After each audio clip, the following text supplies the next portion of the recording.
What's going on, guys? So you are joining me inside of our brand new to us 2020 Ford Explorer Limited SUV.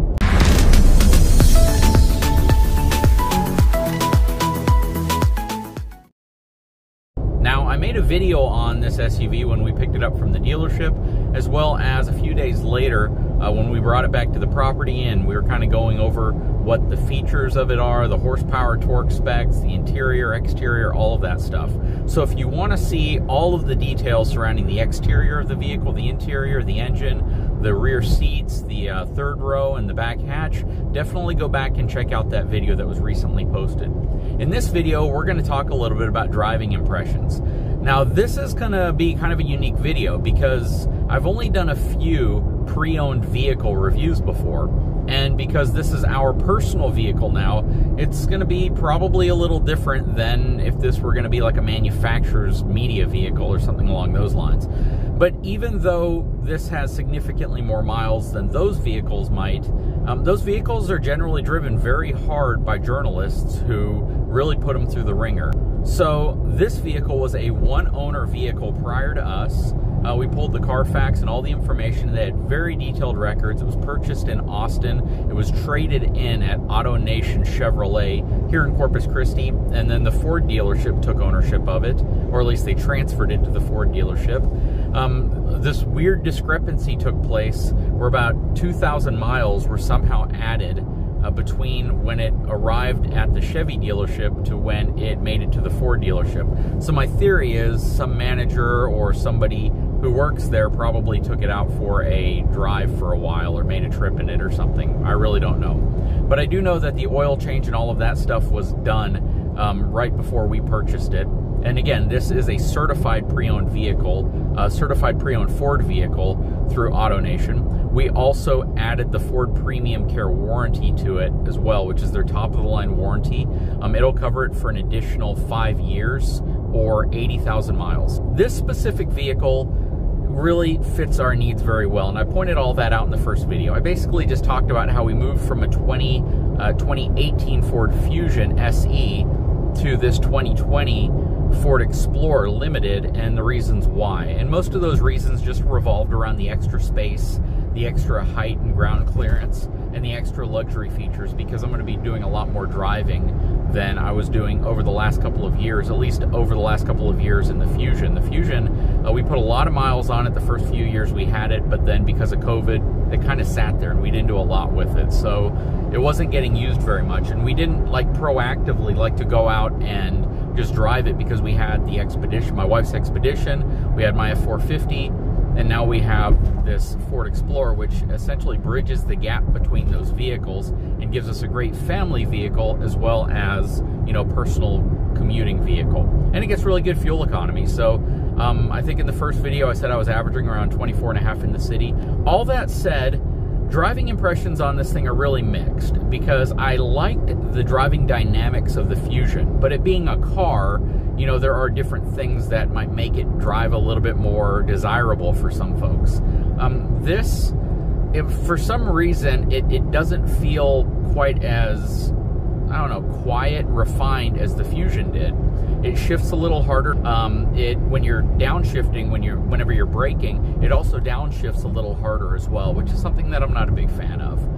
The engine noise in this vehicle is also much more pronounced, which is odd because I would have assumed for a vehicle that, you know, has an MSRP of like $55,000 that it would have been quieter, more dampened, at least quieter in terms of muffling and how they've sound dampened the interior.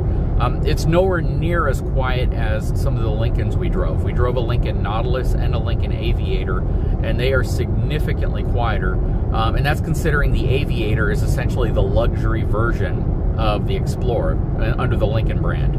So yeah, again, kind of some interesting points there. The vehicle itself drives really smooth. Handling is really nice and crisp. It definitely leans a little bit more towards the sportier aspect of SUVs. It handles bumps, all of that real well. The lane keeping feature is insane. I mean, I can start to veer off and this thing will like really pull you back. It did it on its own right there. I didn't do anything. So it does a great job with that safety feature. I like the features on the inside. I like the features that make it feel more upscale than the Fusion in terms of just, you know, driver presence and what you feel like in the inside when you're controlling things. The fact that it has both heated and ventilated seats are really nice. Heated seats don't come in too often down here, but ventilated seats certainly do. The dash, the navigation system, all of that stuff is absolutely something that I enjoy having on this vehicle that we didn't have on the Fusion. When I say the dash, I mean the driver information. You had a little bit of it, but nowhere near as much as this one. The sound system is pretty amazing, but I usually listen to Audible, and I'm listening to books when I travel.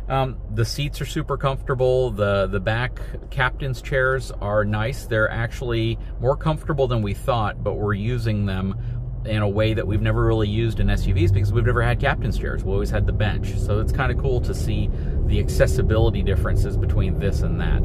You know, so far, nothing crazy unexpected with it. Again, other than the fact that, you know, the engine noise is a little bit more pronounced. This was the first year of this body style of Ford Explorer whenever they changed from the 2019 to the 2020 model. The ride comfort is absolutely great. The acceleration is phenomenal. I mean, who would have thought a 2.3 liter EcoBoost 4-cylinder would be able to turn this thing into almost like a rocket for an SUV? And you know, I've been in a lot of SUVs, and this one absolutely has more power than most of the ones I've driven. So very, very pleased with that. As far as, you know, reliability, that's going to be, you know, that's going to be something we'll have to determine as we drive the vehicle around more and we really put it through its paces.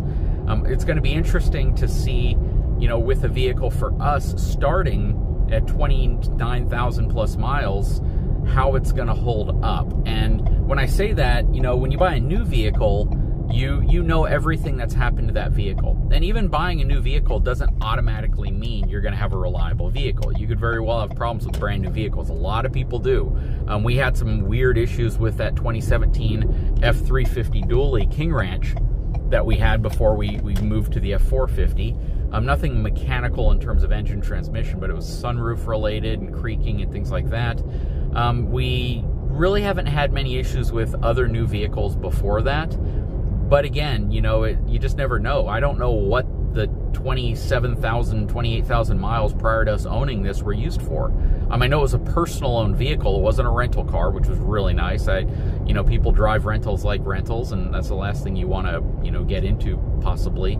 But it was a personal owned vehicle. They took detailed maintenance records of it. Oil changes, all of that stuff are documented really, really well.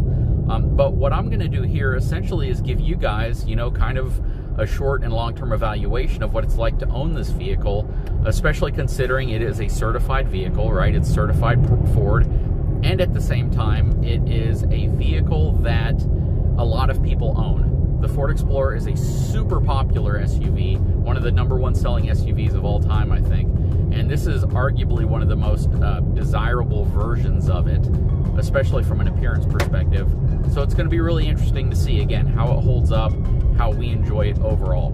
Anyways, guys, I sure hope you've enjoyed this video. If you haven't had a chance, please take a moment, subscribe to my channel, give me a thumbs up, and we'll talk to you again very soon.